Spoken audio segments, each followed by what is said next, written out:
wish I felt better equipped to experience fulfilling, intimate times of prayer with God. If that sounds like something you've experienced, then this episode is for you.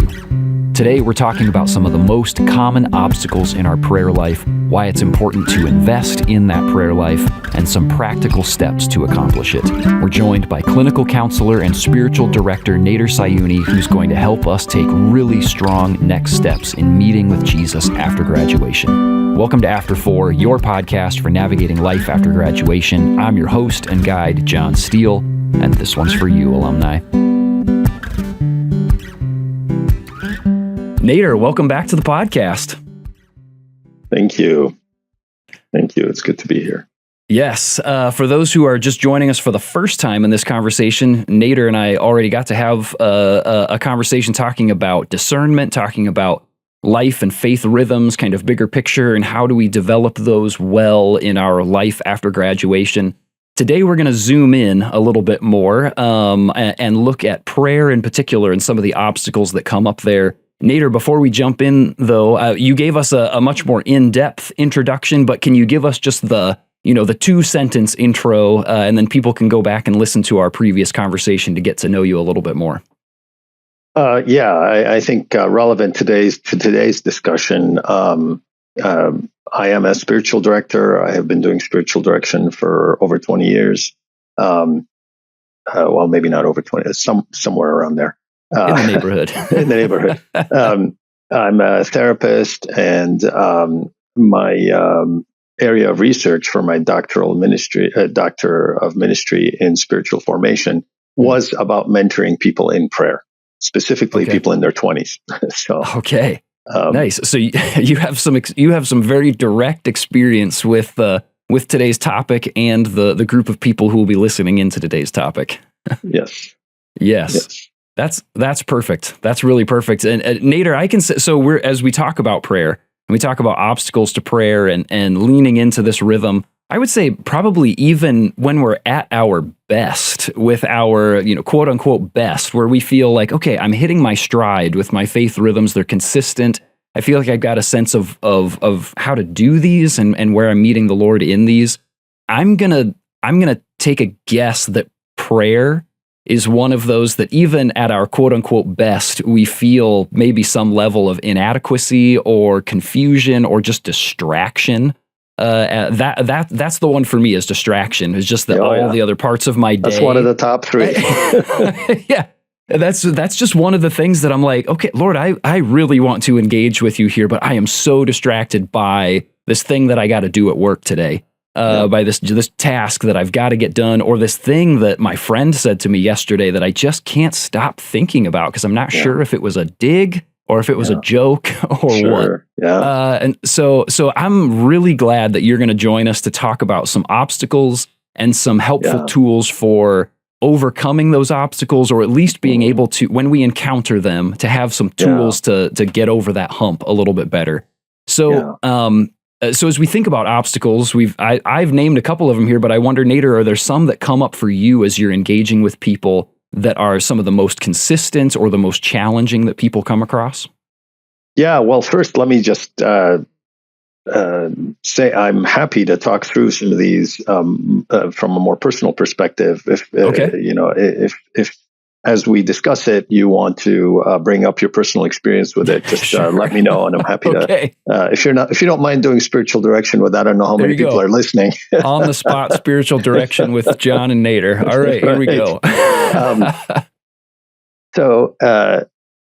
The question you're asking about the common obstacles, that's kind of where I ended up distilling my research after the mentoring of these people in their 20s.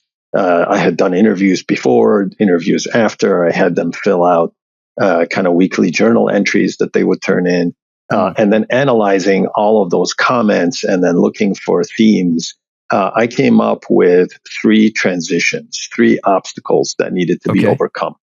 One of them is exactly the one that you specified, is distraction. There wasn't a single person that I talked to that didn't have a problem with distraction. Wow. And there are answers. It's not that there aren't answers. There are answers, and we'll talk through those. Perfect.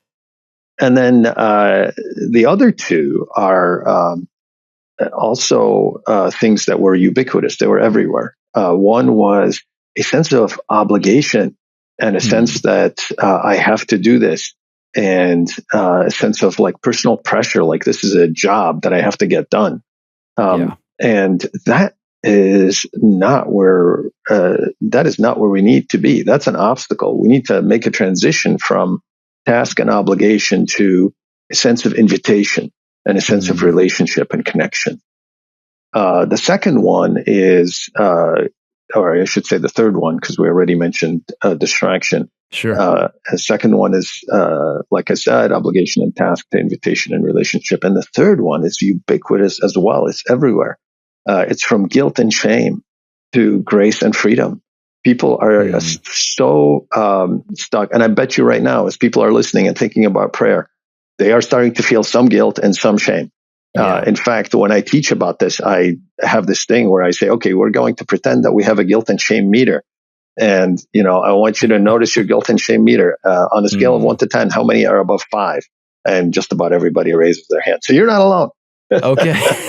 Yeah. I imagine for some of us, a 5 is almost like our baseline for guilt and shame. That's just like, and I wake up in the morning, nothing's even happened to me yet. And I'm just like, I'm at a 5 for guilt and shame, especially when we think about spiritual rhythms and like, I really want to lean into prayer, but gosh, I just feel like I just suck at it all the time.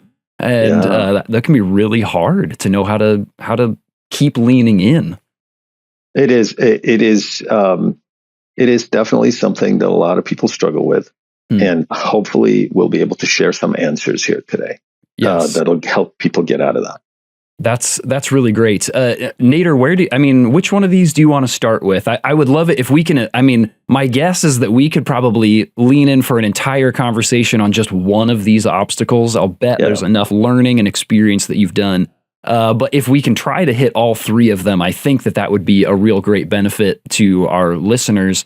So where do you want to start with the list of 3 that you gave to us? Yeah. So why don't we start with the obligation and task? Okay, great. Because that's kind of where we start, is a sense of invitation into prayer and a sense of relationship. First, I want to start by saying, very often I hear this statement that people say, prayer and reading my Bible is like going to the gym. It's a discipline that I have to do. It's something I don't feel like doing, but I make myself do it. I know it's good for me. And later I usually feel better. And I'm happy I did it. You're talking to someone who's used that exact analogy. You've used that analogy. And my own son used it one time. And I was like, oh my gosh, was I a terrible father? Oh, no. and I was like, no. Let me tell you why. This is an anecdote I usually use. So if you're married and you say to your spouse, honey, having dinner with you every day is like going to the gym. I don't always feel like doing it, but I push myself to do it. I don't always like it, but afterwards I feel really good and I know it's good for me. I'm like, yeah. And then of course, there are chuckles through the audience and people are laughing. Well, you're laughing now, obviously, right? This is not going to fly in a marriage. Yeah. Right. And our relationship with God is a relationship of love and connection and intimacy and joy. And if it's not that, something's off. Yeah. If it's not that, there's something that needs to be tweaked, something that needs to be fixed. There is a set of expectations that we tend to have around prayer. And the problem with that is that prayer changes. Somebody who's been praying for a few days is in a very different place than somebody who's been praying for 20 years. Wow. And so as God leads us through these changes, he will kind of lift his hand of grace from a particular set of practices and we start feeling, oh, that doesn't work. Well, it's not because I screwed up. It's not because I have to try harder. It's because God is actually maybe inviting me to something better. Yeah. Maybe I've grown up a little bit. Maybe he has something a little bit more life-giving for me than what I've been experiencing. And so these different ways to pray are going to come about most often when we start to feel like, hey, what I'm doing is not working. And so we can start to look at, okay, God, where are you inviting me next? And that's okay. Yeah. There's a saying that the best way to pray is the way that works for you. That's I really like that, and even just that sense of like, well, what if the difficulty that I'm experiencing in prayer is not just a roadblock? It's not just like, oh, I'm just really struggling. What if it is an invitation to God saying, like, actually, your life has changed, and I have a better way that is more life-giving for this season of life that I'd love for you to try out with me. And that's so like. Right, my season of life right now, I have, I'm married, have a 6-year-old and a 2-year-old. And so our life is very loud. It is it's loud and go, go, go all the time right now. Even if we're just at home, it's like there's constant movement and activity. And what has been surprising to me is the place where, honestly, some of my best experiences in prayer are the times where I am just sitting on my couch very comfortably and very quietly. And I am just like, I'm feeling the sunshine come through the window on my face. I'm enjoying a cup of coffee, and I'm just sitting there and saying, like, God, what do you want to do? And then, and I don't bring my list with me, and I just sit there quietly, and sometimes not a word is exchanged. But it is just a silent moment. And to me, like that me from even 5 years ago probably would have said, like, well, that's not like, well, then that's not prayer. I don't know. But like it has, those have been some very life-giving moments, just sitting in silence and feeling like I am meeting God in a powerful way here that I wouldn't if I was sitting at the table with my Bible open and trying to do some forceful Acts prayer rhythm or something right now. Yeah, I mean, I had a friend who struggled so much with legalism around prayer that she would just really, really have a hard time connecting with God. At one point, she felt like such a legalistic thing. She was like, had this burden that she should just like have a quiet time, that she finally sat down, had a quiet time, and then looked up to God and said, "There, you happy? I did it." Oh, gosh. Yeah. Oh, my goodness. That is, And the answer for her was exactly what you experienced. Eventually, somebody suggested, hey, why don't you spend 10 to 20 minutes in silence? And that was so transformational for her. That totally changed the game. Wow. So the question of, is it something that's life-giving is really key. Once again, think about the marriage analogy and think about having dinner with your spouse. Maybe there are a couple of days where you've had a bad day, or maybe you're mad at your spouse, or, you're just feeling exhausted, where you don't feel like having dinner with them. You'd rather watch Netflix while you're eating dinner. That will happen, and that's okay. And it's okay to press through that and to say, no, I'm going to make it intentional today and spend time with my wife. However, if that persists for like a week or two, I think most of us would say, my marriage needs a little bit of work, and it needs a little bit of attention. I need to do something. I may read a book, I may listen to a podcast, I may go talk to my pastor, I may go see a marriage therapist, whatever it is, I need to do something. And it's the same thing with prayer, right? If things are starting to go off the rails, we don't just kind of try to grin and bear it. We do that for 2 or 3 days, maybe a week. But beyond that, if we're not looking forward to our time with God, we need to talk to somebody, do something. Yeah. So I'm going to use that, Nader, then as a transition point, because I would imagine, as you talk about guilt and shame being another obstacle, it feels like those two things right there, what you just talked about, could be something that leads us into feelings of guilt and shame. And there's probably other places as well. But even like having an unclarified understanding of why a prayer rhythm is difficult, or why it's time to transition to a different way of engaging with prayer, that might lead to guilt and shame. So what is the What's the help that you can provide for us as we think about making that transition from guilt and shame into grace and freedom, I think is what you mentioned. Yeah, the important thing to realize about guilt and shame is that's not what God wants you to feel. That is not where God wants you, and it's not helpful. So knowing that may not get rid of the guilt and shame, but it's a step forward. So the first thing to know is that shame is a demotivator. Research shows that shame is actually going to engage your parasympathetic nervous system. That's like putting the brakes, on your motivation, putting the brakes on your brain. It's what calms you down from the fight or flight reflex, right? Shame will engage the parasympathetic reflex. You have this kind of desire to curl up and hide. And it's not going to be something that's going to spur you to action.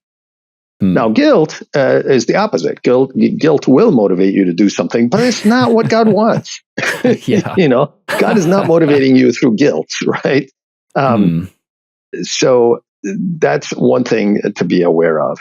And then you mentioned the question of why some things are not working. A lot of times, people have triggers from their childhood that start showing up in their prayer life. If somebody grew up in a family where when there was disapproval, they got the cold shoulder. If they have a quiet time where they don't sense God's presence, God is mad at me, Wow. And they don't necessarily maybe think that, but they feel that. And that can play a part in that. And it's important to start knowing kind of our internal geography. Teresa of Avila says that the beginning of spiritual growth is self-knowledge. We start to know our internal geography, like, I'm being triggered because X, Y, Z.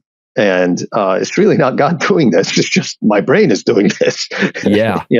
So it's important to start knowing some of those things. Another pattern that I see a lot, especially in university, is this idea of performing for approval. A lot of us grow up in families where, performance was highly praised. When we did something great, everybody clapped. We did well artistically, academically, athletically, you name it. We got tons of kudos. And so we start to make this association that we get love when we perform. And so we start wanting to perform for God. So it's like something, one of the things I run into in IV is people sit down to have a quiet time. It's like they want to impress God. Or like they're sitting down to take a midterm. Right. If they don't get an A, oh my God, God is not with me. I'm failing. I'm a terrible Christian. Instead, and I have to give credit to another IV staff member for this. It's like, why don't we let God wash our feet? Oh, wow. When we come to our quiet time, can we do that? Can we just let him care for us? And if something is not working, try something else. And if we don't know what else to try, we could ask God and say, "Hey, God, what are some ideas? What do you think?" Oh man, yes. And then another IV staff member recommended this. Matt Rogers from I think Ohio. He's like, what I tell folks is consistency and flexibility are key. We need to consistently try, and we need to be flexible. So those are, I think, both key variables. The other thing that I think we miss a lot is that we pray by the grace that is given us. And often we need to just ask God for more grace to pray. I feel like if I feel like God is asking me to pray, half an hour a day, and I'm only praying 15 minutes, and I feel like, that sounds like incredible drudgery to sit for half an hour, I'll just ask God to pray for grace to pray 5 minutes more, because it's important to grow incrementally, do a little bit at a time. And so if I'm at 15 minutes and I feel like that's all I can do with any kind of life-giving sense about it, and God says, what do you think about, joining me for half an hour? And then I'll say, oh my God, that sounds like, it's going to be so incredibly boring. So then, at that point, I'll say, okay, God, I want to do it. Or if I don't want to do it, I'll say, God, help me to want to do it. Because it seems like you want me to do that. Can you give me the grace to want to do it? And then can you give me the grace to do 5 minutes more? Until I get to what I sense his invitation is. Yes. You know. Yes. Nader, this feels to me like a place where some of our previous conversation again comes into play of some of the practices of examine. Like, where are the places for me to recognize, rather than just interpreting, this isn't working, I'm doing something wrong, so just forget the whole practice. To say, like, okay, Lord, what's happening in, like, what is making this challenging for me? Why do I feel the things that I feel? Can you, like, and here are the places in the past where I felt like very engaged with you in prayer and some of these rhythms together. Like, what should I do next? Like you said, for just inviting God in and saying, what should I try? That feels like an application of that examine process that we talked about in our last conversation. Exactly. And you did a little bit of that earlier when you were talking about how life-giving silence was for you. You know, how wonderful it is to experience sunshine, to drink coffee, making associations between positive experiences and prayer is very helpful.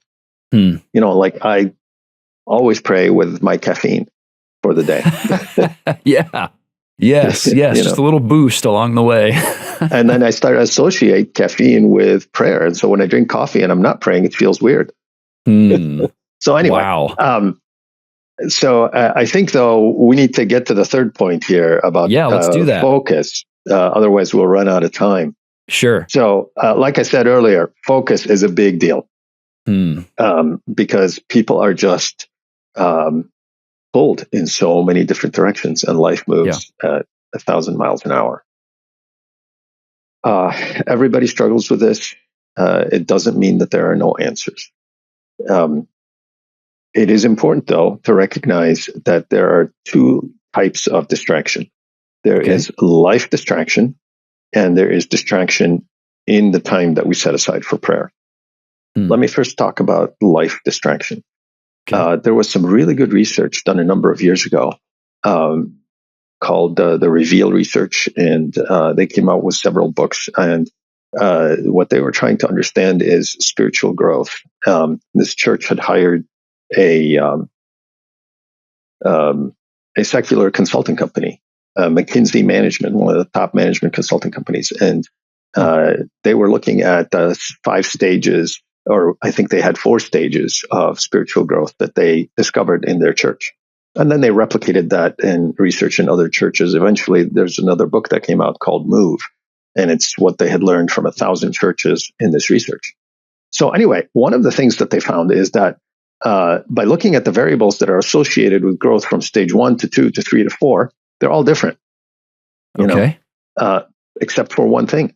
There's one variable that's consistent across all 4 stages and transitions, and that's personal spiritual practices, prayer and scripture contemplation. Those are associated with each transition. So if there's one thing you want to focus on, you want to make sure that you focus on that. Yeah. But the research also shows that it changes, like we were saying a little while ago, right? Going from stage 1 to stage 2, people pray and read differently than they do 2 to 3. So, it's important to be aware of that. The second thing they found is that there are 2 other stages that are off to the side that are not linear. One of them is called the stalled stage, where people get distracted. They get distracted by life and they stop growing.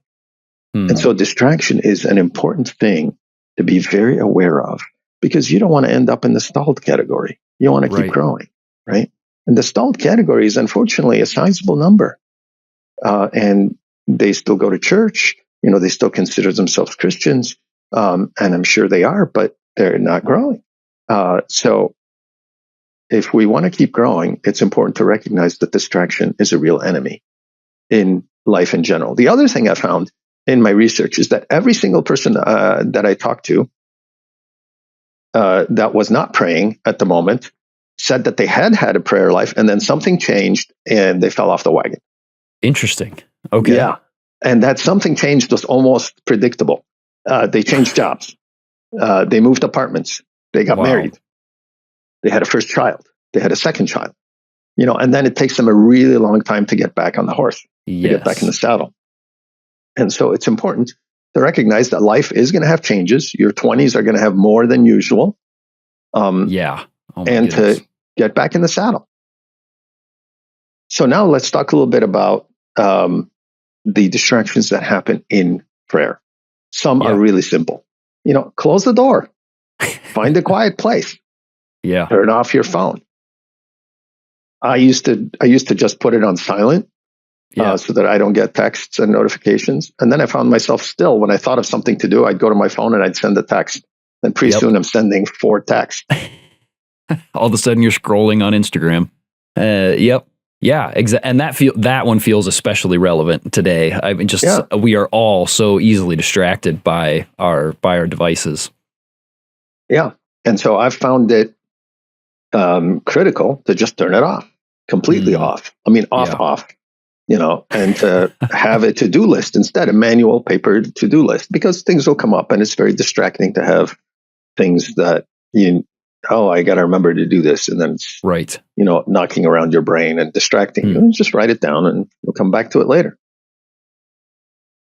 So those are the basic things. And then another helpful thing is journaling. Some people find journaling very helpful because it organizes their thoughts, and there are many different ways of journaling that you can look into.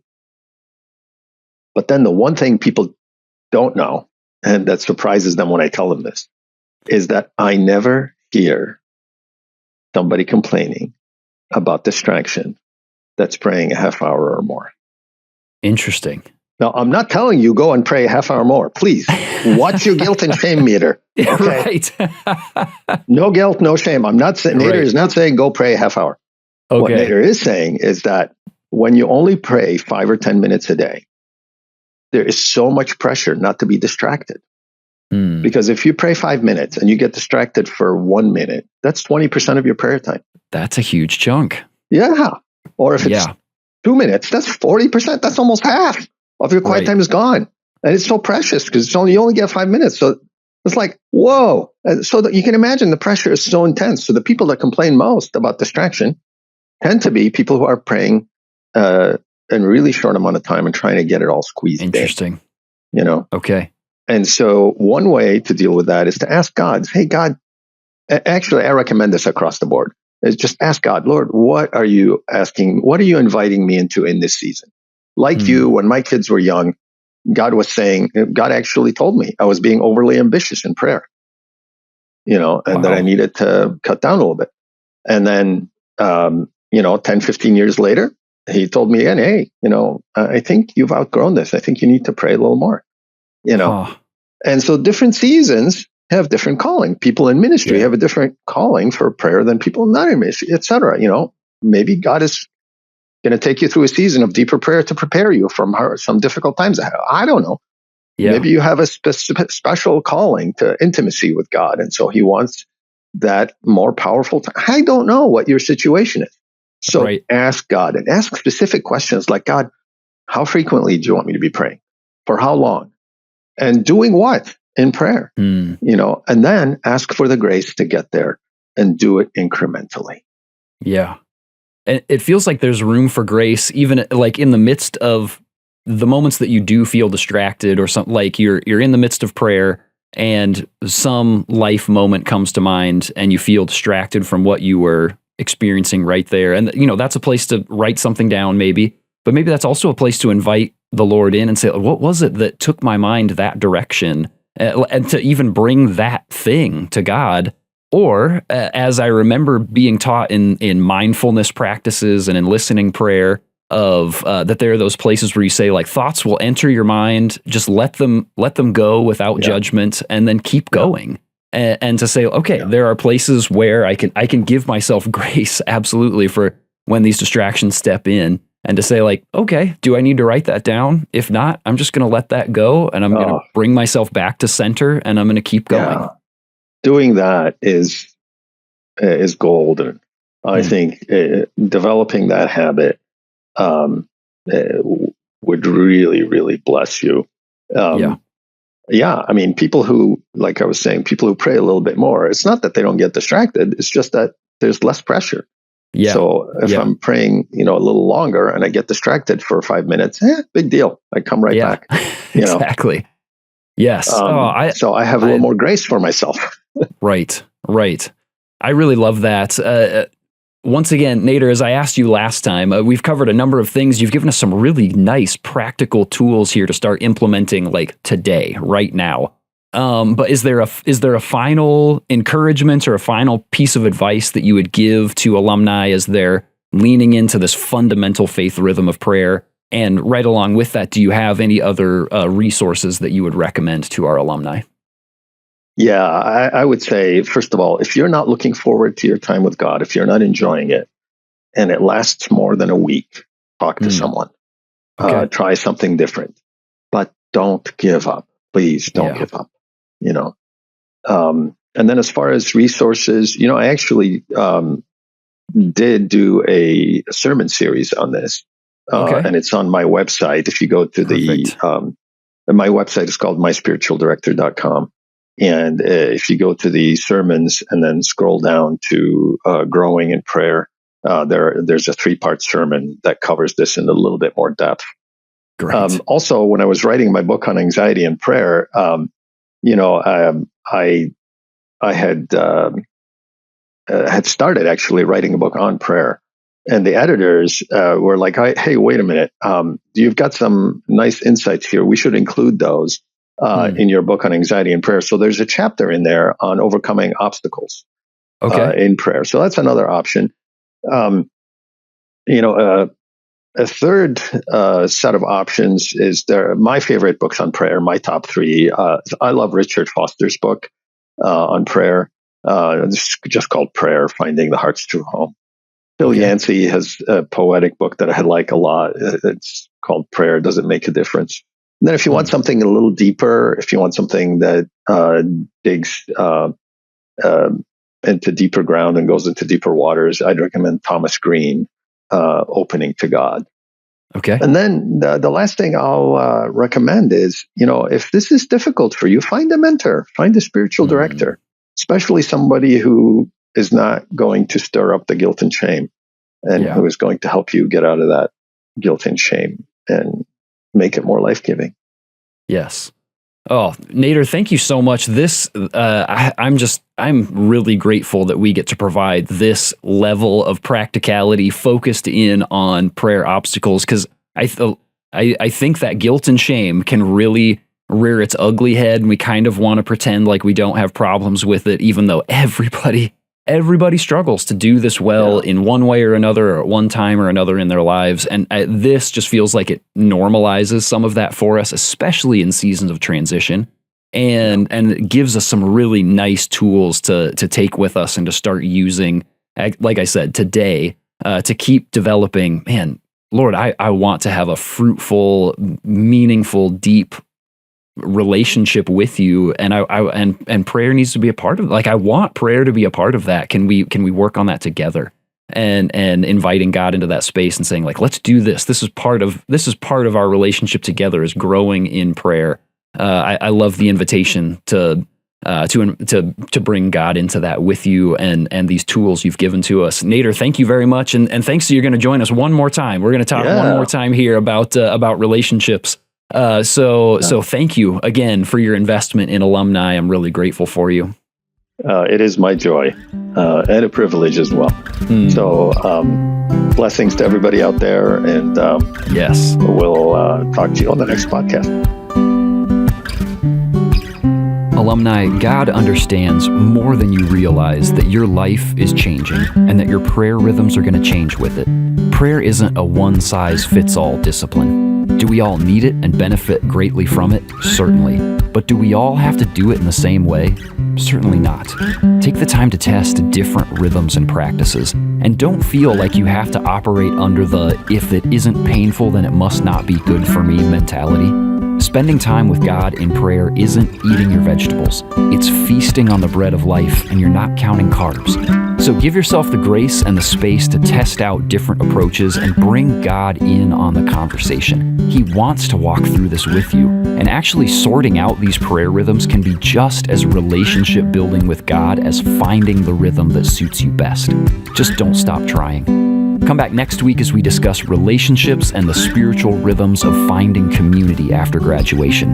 Until then, consider sharing this episode with someone who needs to hear it, and I will see you in the after, alumni. Thanks for listening to After 4. This podcast is brought to you by the InterVarsity Alumni Relations Team, hosted and produced by John Steele, production assistance by Mike Zentera, edited by Caleb Leppert, and our After 4 theme music was written and performed by John Steele.